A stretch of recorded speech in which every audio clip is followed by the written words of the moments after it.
Advance tax 236H और G क्या चीज़ है, कब हमने चार्ज करना है और किस तरीके से चार्ज करना है, किस वैल्यू पे चार्ज होना है, किस तरीके से रिकॉर्ड करना है और कब पेमेंट करनी है, इसकी डबल एंट्री क्या है। आज के इस टॉपिक में हम इसको स्टडी करेंगे। आप देख रहे हैं प्रैक्टिकल लर्निंग है, उसमें हूँ फ़हीम महबूब।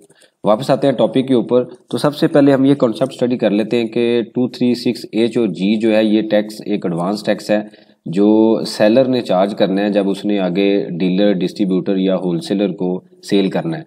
तो आम तौर पे जो 236G है ये मैन्युफैक्चर चार्ज करता है डिस्ट्रीब्यूटर को, यानी कि जो सोल उनका डिस्ट्रीब्यूटर है उनको चार्ज किया जाता है, और जो डिस्ट्रीब्यूटर है वो आगे होलसेलर को या रिटेलर को या सब रिटेलर को आगे 236H जो है वो चार्ज किया जाता है।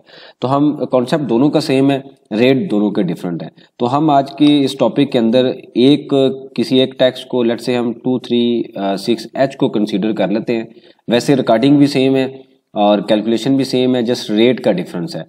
तो फाइलर के लिए जो रेट है वो इसका 0.5% है और जो नॉन फाइलर है उसके लिए जो रेट है वो 1% है। तो इस लेक्चर में हमने ये रेट जो है ये याद रखनी है। अब कॉन्सेप्ट ये है कि मैंने किस तरीके से चार्ज करना है, ये पे किसने करना है और इसकी रिकॉर्डिंग कैसे होगी। तो ये इसके ऊपर 3-4 डिफरेंट तरह के हम लेक्चर देख चुके हैं, लेकिन अभी भी काफ़ी इसमें कन्फ्यूजन है, काफ़ी क्वेश्चन आते हैं, कमेंट्स आते हैं और कि हमें इसकी नहीं समझ आ रही कि ये चार्जेबिलिटी है, एडवांस टैक्स है, विद होल्डिंग है, क्या है। तो हम एक एग्जांपल के थ्रू इसको स्टडी करते हैं। फॉर एग्जांपल एक मिस्टर ए हैं जो कि एक सेलर है, यानी कि आप समझ लें कि ये इन्होंने जो प्रोडक्ट है वो कोई एक प्रोडक्ट बनाई है, उसकी इन्होंने प्राइस डिसाइड की है 1 लाख रुपया, यानी कि ये उनकी वैल्यू है, वैल्यू विदाउट सेल टैक्स, और जो सेल टैक्स है वो 18% है। हम यहाँ पे लिख लेते हैं। और साथ ही इनकी एक पॉलिसी है, पॉलिसी क्या है कि ऑन इनवाइस जो डिस्काउंट है ना ये 10% देंगे। तो लेट से इन्होंने ये सेल कर दी मिस्टर बी को। तो जब मिस्टर बी को इन्होंने सेल की तो 1 लाख रुपए की प्राइस है, उसके ऊपर इन्होंने 10% डिस्काउंट दिया, यानी कि ये 90% हो गई। तो वैल्यू इसकी आ गई 90,000। ये वैल्यू आ गई, वैल्यू विदाउट सेल टैक्स। उसके बाद क्या हुआ कि सेल टैक्स चार्ज कर दिया गया, यहाँ पे हम लिख लेते हैं सेल टैक्स चार्ज किया गया 18% पे। तो जो टैक्स है 18% वो बनता है 90,000 पे 18% अगर हम ले तो बनेगा 16,200, ठीक है। अब टोटल जो वैल्यू आती है वो वैल्यू आ जाएगी 106,200। अब ये तो कंफर्म हो गया कि ऑन इनवाइस जो डिस्काउंट है वो हम माइनस करने के बाद सेल टैक्स चार्ज करते हैं। इसके ऊपर ऑलरेडी पॉलिसी डिस्काउंट के ऊपर एक लेक्चर पड़ा हुआ है, उसको देख लें, उसमें डिफरेंट तरह के हम कॉन्सेप्ट को स्टडी कर चुके हैं। लेकिन चूंकि इस टॉपिक के अंदर ये डिस्कशन नहीं है, डिस्कशन अभी ये है कि हमने टैक्स किस पे चार्ज करना है, 236H किस पे चार्ज करना है। तो ये जो ए है ये बेसिकली क्या है, सेलर है, यानी कि इसने प्रोडक्ट सेल की है। बी कौन है, बायर है, यानी कि जो प्रोडक्ट परचेज कर रहा है। तो जब ये total value including sale tax आएगा उसके बाद हम क्या करेंगे, 236H जो एडवांस टैक्स है वो चार्ज कर लेंगे। तो हम ये कहते हैं कि ये जो पार्टी है ना, ये जिसको हम चार्ज कर रहे हैं ये नॉन फाइलर है, तो रेट क्या होगा 1%। तो 1% जो इंक्लूडिंग सेल टैक्स है इसका अगर आप 1% लें तो ये फिगर आ जाएगी 1062, यानी कि 1062। तो टोटल जो रिसीवेबल आ जाएगा इनवाइस के ऊपर, यानी कि जो हम सेल टैक्स इनवाइस चार्ज करेंगे उसके ऊपर 106 जमा 1062 आप कर लें तो फिगर आ जाएगी 107262। ये फिगर क्या है, ये रिसीवेबल है जो आपने मिस्टर बी से टोटल वैल्यू लेनी है। अब क्वेश्चन ही मेरा ये है कि मैंने ये तो सारी रिकॉर्डिंग कर ली, अब मेन जो हम स्टेप हम देखते हैं जब टैक्स के अंदर, तो हम 3 स्टेप स्टडी करते हैं। वो सबसे पहला स्टेप क्या होता है कि हमने टैक्स को कैलकुलेट कैसे करना है, जैसे कि ये अभी हमने किया। फिर हम ये देखते हैं कि इसकी रिकॉर्डिंग कैसे करनी है, जो कि हम अक्सर देख चुके हैं जो स्टूडेंट प्रॉपर क्लासेस लेते हैं कि ये स्टेप बहुत ज़्यादा इंपॉर्टेंट है। अगर रिकॉर्डिंग ठीक नहीं है, कैलकुलेशन चाहे आपने ठीक कर ली है, तो बाद में उसकी जो ई फाइलिंग होगी जो कि तीसरा स्टेप है वो भी सही तरीके से आप परफॉर्म नहीं कर सकेंगे। अब ये जब हमने कर लिया तो अब हम एंट्री देखेंगे कि मिस्टर ए के मुताबिक इसकी एंट्री क्या होगी, मिस्टर बी के मुताबिक एंट्री क्या होगी। तो यहाँ पे हम लिख लेते हैं कि ये मिस्टर ए है। तो सबसे पहले जब आपने सेल की तो टोटल वैल्यू से आप डेबिट करेंगे रिसीवेबल, यानी कि ये जो मिस्टर ए कौन है, सेलर है, सेलर के पॉइंट ऑफ व्यू से ये एंट्री हो रही है। तो रिसीवेबल टोटल वैल्यू कितनी है 107262, ये रिसीवेबल डेबिट हो जाएगा। उसके बाद आप क्या कर देंगे, क्रेडिट कर देंगे सेल्स, या हम इसको क्या बोलते हैं टर्नओवर, वो कितनी वैल्यू से हो जाएगा 90,000 से। उसके बाद क्रेडिट क्या हो जाएगा सेल टैक्स पेएबल, यानी कि जिसको हम आउटपुट टैक्स भी बोलते हैं, कितनी अमाउंट से 16,200 से। और तीसरे नंबर पे क्या आ जाएगा इनकम टैक्स पेएबल, यानी कि कौन सा लेजर, जो इनकम टैक्स पेएबल का जो लेजर है 236H वाला, यानी कि इनकम टैक्स पेएबल, ये फिगर आ जाएगी 1062।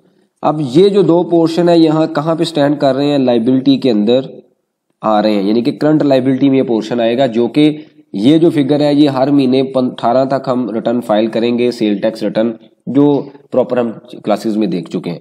15 तक इसकी पेमेंट होगी, 18 तक रिटेनमेंट सबमिट होगी।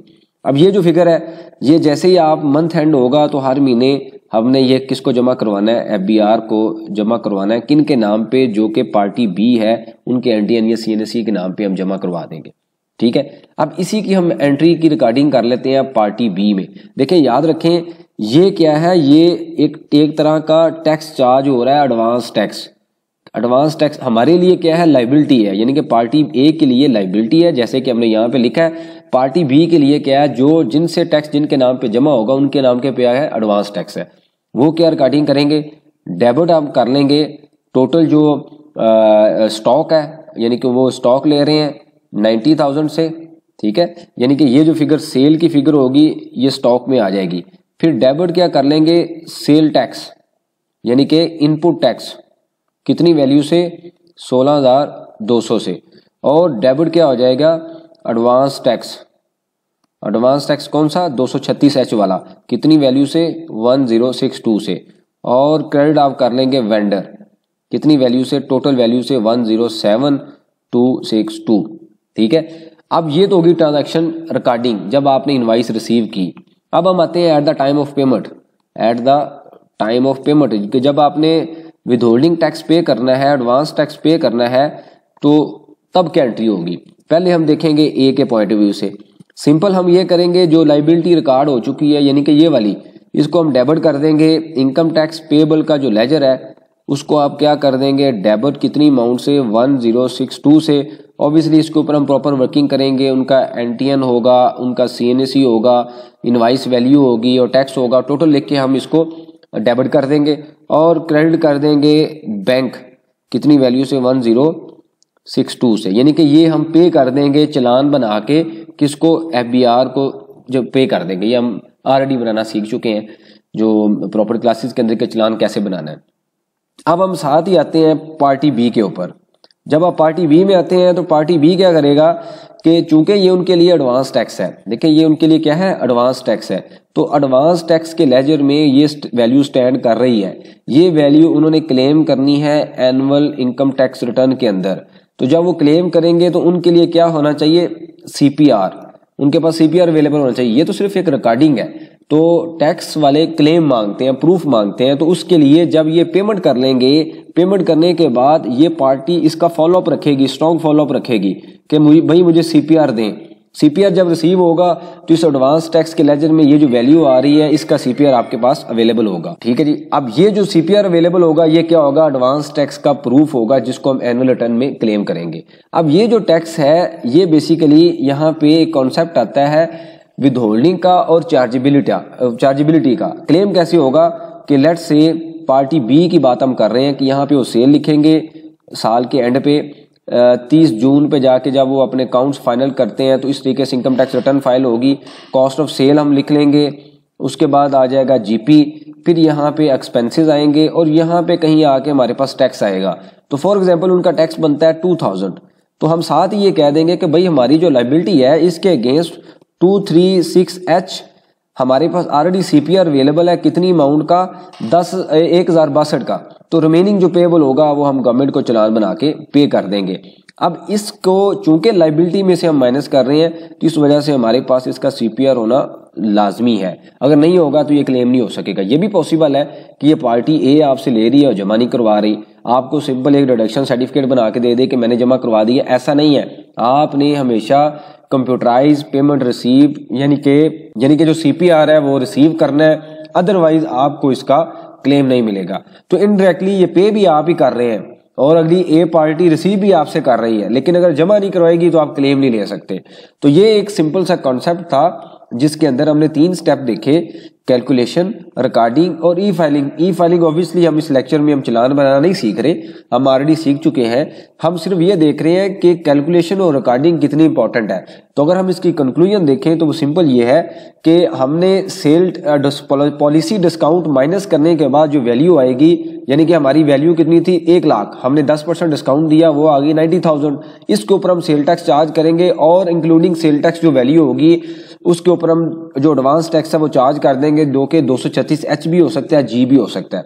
हम लेक्चर के स्टार्ट में देख चुके हैं कि कहाँ पे जी अप्लाई होगा और कहाँ पे एच अप्लाई होगा। अब रेट इसका डिफरेंट हो सकता है, फाइलर के लिए डिफरेंट हो सकता है, नॉन फाइलर के लिए डिफरेंट हो सकता है। जिस नेचर का भी आपका कस्टमर होगा हम उसके ऊपर रेट अप्लाई कर देंगे और जो टोटल वैल्यू आएगी उसके बाद हमने ये सीखा कि इस वैल्यू को जो सेलर है वो अपनी बुक्स ऑफ अकाउंट्स में कैसे रिकॉर्ड करेगा और जो बायर है वो अपनी बुक्स ऑफ अकाउंट्स में कैसे रिकॉर्ड करेगा, और लायबिलिटी का और एडवांस टैक्स का क्या कनेक्शन है कि एडवांस टैक्स बुकिंग के बाद, ये लायबिलिटी बुकिंग के बाद उसकी पेमेंट होगी, चालान बनेगा, गवर्नमेंट के ट्रेजरी में वो पैसे जमा होंगे, उसके बाद आपको एक सीपीआर नंबर मिल जाएगा और ये सीपीआर नंबर क्रॉस वेरिफिकेशन या रिकंसिलेशन के लिए जो पार्टी बी है आपसे डिमांड करेगी और उसने जो एडवांस टैक्स रिकॉर्ड किया हुआ है उसकी एविडेंस के लिए उसको मेंटेन करेगा, ताकि जो साल के एंड पे जाके जो टैक्स में उसने ये एडवांस टैक्स एडजस्ट करना है उसका एविडेंस पार्टी बी के पास अवेलेबल हो।